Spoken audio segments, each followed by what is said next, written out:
ನಮಸ್ಕಾರ ವೀಕ್ಷಕರೇ. ನನ್ನ ಹೆಸರು ಬಸವರಾಜ್ ಬಾಡಿ ಅಂತ. ನಮ್ಮ ಅಜ್ಜಿಯವರು ನಮ್ಮ ಅಜ್ಜಿಯವ್ರು ಹೇಗಪ್ಪ ಅಂತಂದ್ರೆ ನಮ್ಮ ತಾಯಿಯವರ ಚಿಕ್ಕಮ್ಮ, ಇವರು ಪ್ರಾಪರ್ ಯಾವ ಊರಪ್ಪ ಅಂತಾರೆ, ಮುಧೋಳ ತಾಲೂಕು ಚಿಕ್ಕಾಲಗುಂಡಿ ಅಂತ ಊರು. ಇವ್ರ ಹೆಸರು ಏನಪ್ಪ ಅಂತಂದ್ರೆ ನಿಂಗಪ್ಪ ಕೋಟಿಗೆ ಅಂತ ಇವ್ರ ಹೆಸರು. ಇವ್ರು ಎಷ್ಟು ಏಜ್ ಆಗಿದಪ್ಪ ಅಂತಂದ್ರೆ 90 ಏಜ್ ನಡೆದವು ಇವಾಗ.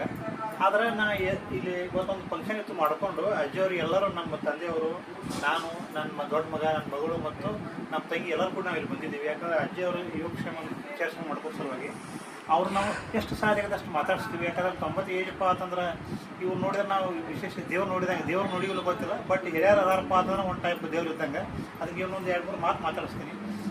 ಅವ್ರು ಎಷ್ಟು ಸ್ಪಷ್ಟವಾಗಿ ಮಾತಾಡ್ತಾರೆ ಅನ್ನೋದು ವಿಚಾರ ಮಾಡೋಣ. ನಿಮ್ಮ ಹೆಸರು? ಇಲ್ಲ. ಅಜ್ಜರ ಹೆಸರು? ಹಾಂ. ನಿಂಗಪ್ಪ. ನಿಮ್ದು ವಯಸ್ಸು ಎಷ್ಟು ಗೊತ್ತಾಗತ್ತೆ ರೀ? ಹೇಳ್ತೀರಿ? ಇಸ್ವಿ ಹೇಳ್ತೀರಿ? 90 ಅಂತಂದ್ರೆ 1937 ಆಗತ್ತೆ ರೀ. ಅಂದ್ರೆ 90 ಏಜ್. ಬರೋಬ್ಬರ. ಊಟ ಏನು ಮಾಡ್ತೀರಿ? ಸ್ವಲ್ಪ ಅನ್ನ, ನೀರು ಕುಡಿತೀರಿ, ಆಮೇಲೆ ಸ್ವಲ್ಪ ಅನ್ನ ಉಣ್ತೀರಿ, ಹಾಲು ಕುಡ್ತೀರಿ, ರೊಟ್ಟಿ ಹತ್ತಿತ್ರೇನಿಲ್ಲ? ಬಿಸಿ ರೊಟ್ಟಿ. ಆಮೇಲೆ ನಡೆದಾಡಕ್ಕೆ ಬರಂಗಿಲ್ಲ. ಅದ ನೀವೇನು ಕೂತಿದ್ರೆ ಇಲ್ಲಿ ಕೂತ್ಕೊಂಡೇ ಅದನ್ನ ನಡೆಯೋಕ್ಕಾಗಲ್ಲ. ಬರೋಬರ್. ಅದು ನೀವು ನೆನಪಿನ ಶಕ್ತಿ ಐತ್ರಿ. ಏನಾದರೂ ಕೇಟ ಗುರ್ತಿಸ್ತೀರಿ ಎಲ್ಲರೂ ನೀವು? ಈಗೆಲ್ಲ ಈಗ ಬೇಕಾದ್ರೆ ನಾವೆಲ್ಲ ಬಂದೀವಲ್ಲ, ನಮ್ಮನ್ನೆಲ್ಲ ಗುರ್ತಿಸ್ತೀರಿ. ಅಪ್ಪನ ಗುರ್ತಿಸ್ತೀರಿ, ನಾನು ಗುರ್ತಿಸ್ತೀರಿ. ಬರೋಬರ. ಬರೋಬರ್.